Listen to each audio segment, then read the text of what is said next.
Il y a quelques jours, j'étais en discussion, en commentaire en dessous d'un post fait par une compatriote qui était de la diaspora, mais qui est partie s'installer en Centrafrique et qui a monté une structure là-bas. Chose que j'encourage beaucoup d'ailleurs. Et son post faisait part de la cherté de certains produits. Et elle a pris pour exemple la pâte d'arachide de la marque Dakatine qui coûte 8500 francs CFA sur place dans des boutiques là-bas. C'est très cher. Mais face à ça, on peut se questionner, qu'est-ce qui peut expliquer, qu'est-ce qui justifie un tarif affiché aussi élevé? Moi, je vois quelques raisons. Ça peut soit être la taxe à l'importation, ou encore, on sait que lorsque tu vas acheter des produits au Cameroun pour amener juste en Centrafrique, tu vas payer des taxes sur le trajet, parce qu'il y a souvent des barrières illégales où des gens, des militaires pour la plupart, vont te demander de l'argent. Et généralement, ces vendeurs-là, une fois qu'ils arrivent à Bangui, ils vont chercher à récupérer l'argent perdu sur le trajet, chose qui est naturelle.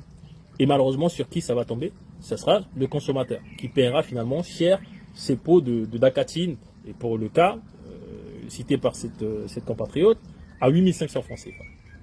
Donc face à un problème connu, clairement identifié, quelles sont les solutions possibles? Parce qu'il existe plein de solutions, mais quelles sont les solutions possibles? Moi, j'en vois une, là, immédiatement, qu'on peut essayer de mettre en place.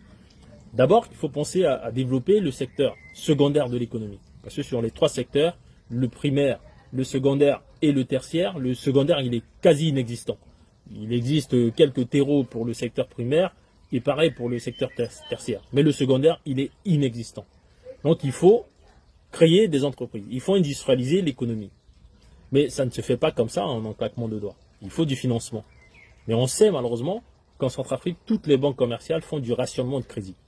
Elles ne donnent quasiment pas de crédit. Mais il y a une raison à ça. Ce n'est pas l'objectif de cette vidéo. Peut-être dans une autre vidéo, je partagerai avec vous ce que je pense, en tout cas, de ce blocage, de ce problème.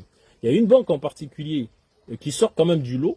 Je ne vais pas la citer ici. Je parlerai de cette banque prochainement dans une autre vidéo. Mais c'est un problème. Donc les banques font du rationnement de crédit. Elles n'octroient pas. J'étais à Bangui il y a 1 an à peu près. Et j'ai vu le dossier de financement de quelqu'un qui voulait 30 millions de francs CFA. Et sur 48 mois, elle a eu un accord de principe, cette personne, avec un taux à 11%. 11%, c'est choquant. C'est trop cher.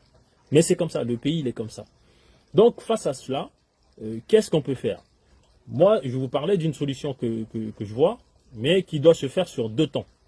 Dans un premier temps, il faudrait que l'État accompagne des personnes qui aimeraient entreprendre, ou bien des gens qui ont déjà entrepris et qui ont besoin de financer leur entreprise. Il faudrait que l'État les accompagne. Mais de quelle façon?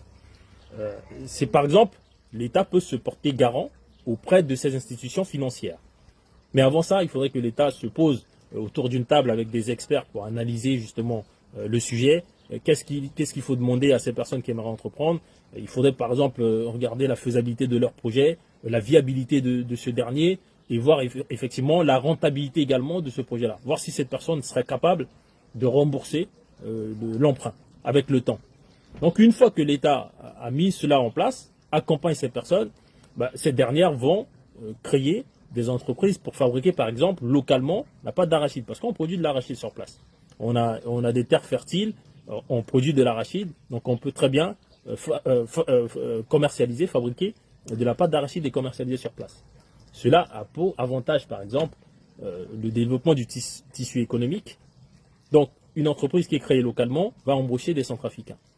Qui dit Centrafricains embauchés, forcément c'est le pouvoir d'achat en augmentation. Et une entreprise locale qui fait ça va forcément payer des taxes localement. Et quelqu'un qui gagne en pouvoir d'achat va consommer localement. Et donc cela aura un impact de manière directe sur l'assiette fiscale.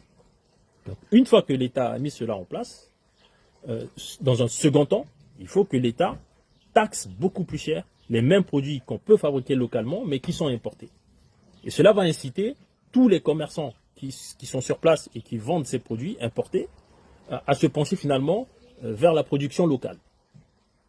Et avec le temps, si la demande augmente, forcément l'offre va augmenter et mécaniquement, ça va baisser les tarifs. Et ça porte un nom, c'est faire du protectionnisme. Et il faut absolument qu'on le fasse.